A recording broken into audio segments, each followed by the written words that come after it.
धनी एक छोटा सा कस्बा था जहां के लोग अपनी सिंप्लिसिटी और इनोसेंस के लिए जाने जाते थे।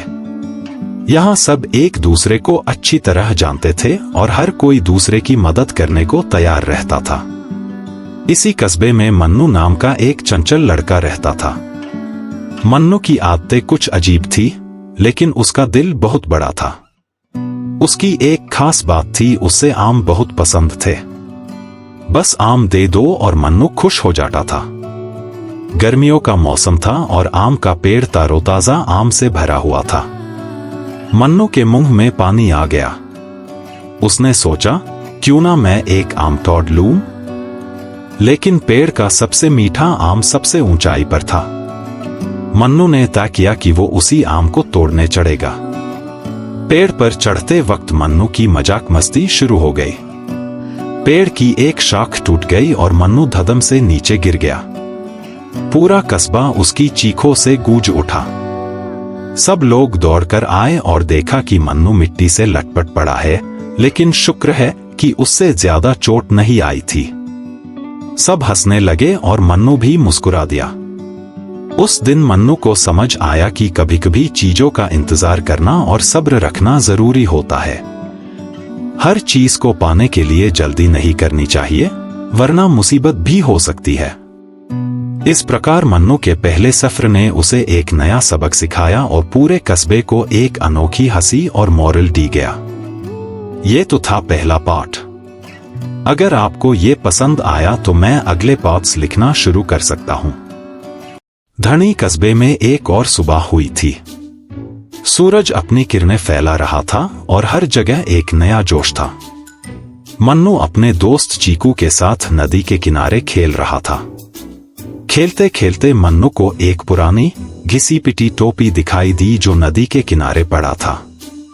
टोपी देखने में तो पुरानी थी, लेकिन मन्नू की नजर में कुछ अजीब सा चमक था।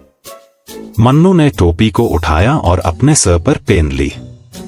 जैसे ही उसने टोपी पहनी, उसने अपने आप को महान और सामर्थ्य महसूस किया। उसके मन में आया कि ये टोपी जादुई है और इसे पहनकर वो कुछ भी कर सकता है। उसी दिन से मन्नू ने टोपी को अपने सर से उतारा ही नहीं। उसने सोचा कि इस जादुई टोपी की मदद से वो कस्बे में हर मुसीबत का हाल निकल सकता है। पहली मुसीबत आई जब रामदीन काका का बकरी खो गई। रामदीन काका घबराए हुए और पूरे कस्बे में अपनी बकरी को ढूंढ रहे थे। मन्नू अपनी टोपी पहन कर गया और बोला, चिंता मत करो काका, मैं अपनी जादुई टोपी से तुम्हारी बकरी को ढूंढ निकलूंगा। मन्नू अपने टोपी को पकड़कर इधर उधर घूमता रहा और बकरी के बारे में सोचता रहा। उसने कस्बे के हर कोने में ढूंढा, लेकिन बकरी नहीं मिली। आखिरकार मन्नू थक कर एक पेड़ के नीचे बैठ गया। तभी उसने देखा कि बकरी तो वही पेड़ के पीछे छुपी बैठी थी। मन्नू ने हंसते हुए रामदीन काका को बकरी लौटा दी। रामदीन काका खुश हुए, लेकिन मन्नू को लगा कि ये सब टोपी के कारण हुआ। कुछ दिनों बाद एक और मुसीबत आई। बिना तैयारी के कस्बे में मेला लग गया और सब लोग अपने अपने स्टॉल्स लगाने में व्यस्त हो गए। मन्नू ने अपने टोपी पहनकर सोचा कि वो सबसे बढ़िया स्टॉल लगाएगा। उसने खाना बनाने का स्टॉल लगाया, लेकिन उसे खाना बनाना नहीं आता था। उसने सोचा टोपी हाय कुछ कर दिखाएगी। मन्नू ने अलग अलग तरीके से खाना बनाया, लेकिन सब कुछ गलत होता गया। एक प्लेट में नमक ज्यादा हो गया, दूसरे में मिर्च कम। लोगों ने उसकी बनाई डिशेस टेस्ट की और हंसतो हंसतो लौट गए। मन्नू ने देखा कि टोपी कहते हुए भी उससे कुछ मदद नहीं मिली थी। उस रात मन्नू ने टोपी को उतारा और सोचा, शायद मैं इस टोपी पे ज्यादा ही भरोसा कर रहा हूं। शायद असली जादू तो मेरे अपने मेहनत और हिम्मत में है। अगली सुबह मन्नू ने अपनी टोपी उतारकर एक कोने में रख दी और बिना टोपी के ही रामदीन काका की मदद करने गया, जिनका छोटा पोता पेड़ से गिर गया था। मन्नू ने अपनी समझ और हिम्मत से पोता को उठाया और घर तक पहुंचा दिया। रामदीन काका ने मन्नू को शाबाशी दी और मन्नू को ये समझ आया कि असली ताकत उसकी अपनी सोच और हिम्मत में है, ना कि किसी पुरानी टोपी में। इस तरह मन्नू ने दूसरे सफर से ये सीखा कि अपने ऊपर विश्वास रखना सबसे बड़ा जादू है और दूसरे चीजों पर डिपेंड करना हमेशा सही नहीं होता। धनी कस्बे में एक और सुबह हुई थी। सूरज अपनी किरणें फैला रहा था और हर जगह एक नया जोश था। मन्नू अपने दोस्त चीकू के घर गया।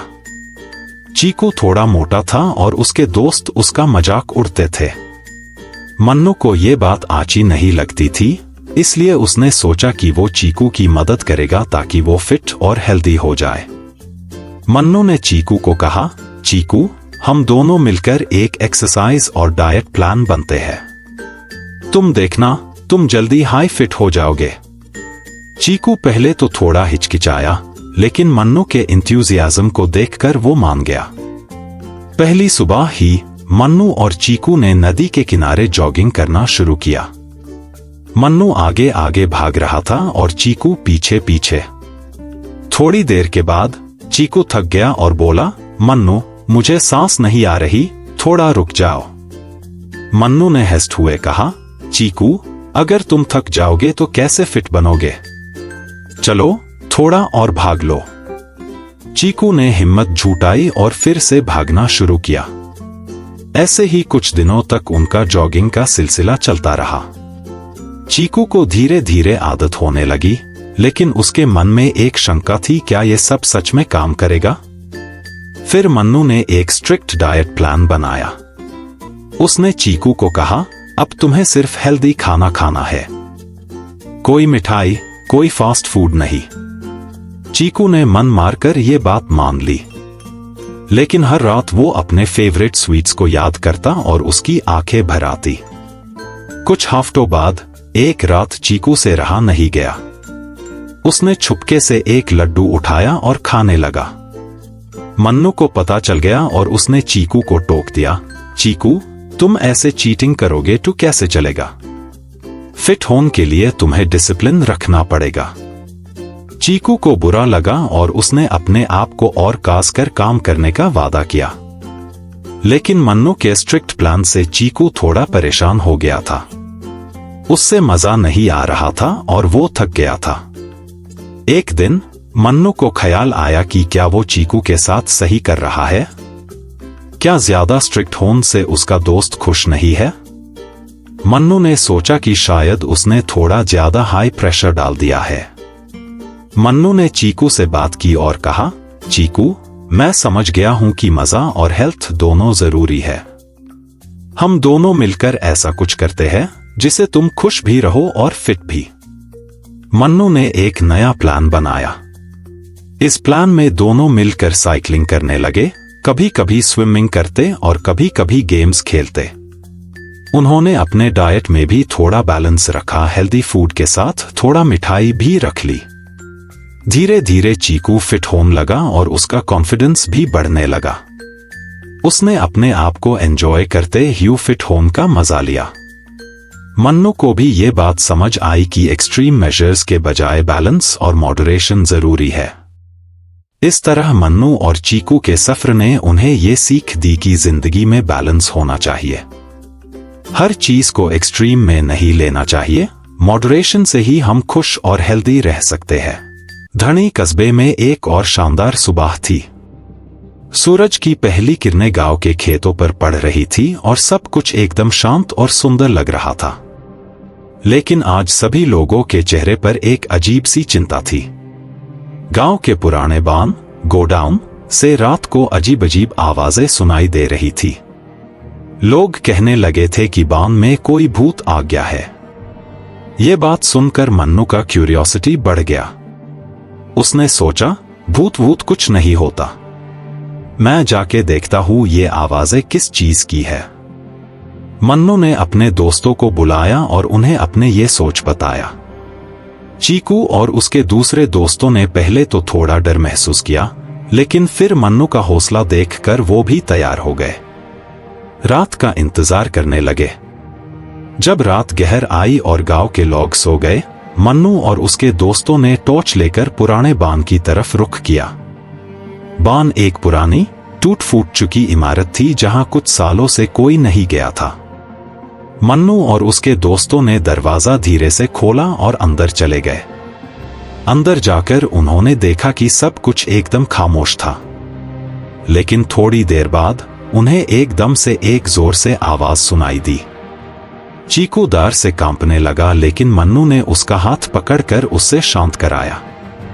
डरो मत, चलो देखते हैं, मन्नू बोला। जैसे ही वो लोग आगे बढ़े, उन्होंने देखा कि एक अंधेरी कोने में कुछ हिला। मन्नू ने अपनी टॉर्च उस तरफ की और देखा कि एक गाय वहां फंसी हुई थी। गाय रस्सी में उलझी हुई थी और चिल्लाने की कोशिश कर रही थी। उन्होंने समझ गया कि लोगों ने इस गाय की आवाज को भूत की आवाज समझ लिया था। मन्नू और उसके दोस्तों ने मिलकर गाय को रस्सी से आजाद किया और उसे बाहर ले आए। गाय को देखकर सब लोग हैरान रह गए और उनकी गलतफहमी दूर हो गई। मन्नू ने सबको समझाया, देखो, डर और अंधविश्वास कभी कभी हमें सच्चाई देखने से रोक देता है। हमें अपने डर को समझदारी और हौसले से सामना करना चाहिए। उस रात के बाद गांव के लोग मन्नू की तारीफ करने लगे। उन्होंने समझ गया कि डर को समझ और लॉजिक से सामना करना चाहिए, ना कि अंधविश्वास और भय से। मन्नू और उसके दोस्तों को भी ये बात समझ आई कि मुसीबत के समय हौसला और समझदारी सबसे बड़ी ताकत होती है। इस तरह मन्नू ने अपने चौथी सफर से ये सीखा कि डर को हौसले और समझ से सामना करना चाहिए और कभी भी अंधविश्वास और गलतफहमियों को अपने ऊपर हावी नहीं होने देना चाहिए। धनी कस्बे में एक दिन मन्नू और उसके दोस्तों को एक पुराना कागज मिला। कागज पर एक खजाना का नक्शा बना हुआ था। नक्शा पर कुछ पुराने पेड़ों, तालाबों और पहाड़ का जिक्र था। मन्नू और उसके दोस्तों को लगा कि ये एक एडवेंचर का मौका है और उन्होंने सोचा कि क्यों ना इस खजाने को ढूंढा जाए। मन्नू, चीकू, नेहा और बीतू ने अपने अपने घर से कुछ जरूरी चीजें उठाई, टॉर्चेस, पानी की बोतल, थोड़ा खाना और एक कॉम्पास। सुबह ही सुबह वो लोग नक्शा लेकर अपने एडवेंचर पर निकल पड़े। पहला पहल उन्हें एक पुराने बनियन पेड़ तक पहुंचना था। पेड़ को देखकर मन्नू बोला, यही वही पेड़ है जो नक्शा में दिखाया गया है। उन्होंने वहां से आगे का रास्ता देखा और चलते चलते एक पुराने तालाब तक पहुंच गए। तालाब के किनारे बैठकर उन्होंने थोड़ा रेस्ट किया और फिर से अपने सफर पर निकल पड़े। अगली मंजिल थी एक पहाड़, जिसे पार करने में उन्हें थोड़ा वक्त लगा। पहाड़ चढ़ते चढ़ते नेहा थक गई और बोली, मन्नू, क्या तुम्हें लगता है कि ये खजाना सच में मिलेगा? मन्नू ने मुस्कुराते हुए कहा, नेहा, अगर हम अपना पूरा मेहनत करेंगे तो जरूर कुछ ना कुछ मिलेगा। सफर का मजा लो। जैसे ही वो लोग पहाड़ के ऊपर पहुंच गए, उन्हें एक छोटी सी गुफा दिखाई दी। नक्शा के मुताबिक वही गुफा थी जहां खजाना छुपा था। मन्नू ने आगे बढ़कर गुफा में प्रवेश किया और अपनी टॉर्च से अंदर का रास्ता देखा। गुफा में थोड़ी देर तक चलने के बाद उन्हें एक छोटा सा संदूक मिला।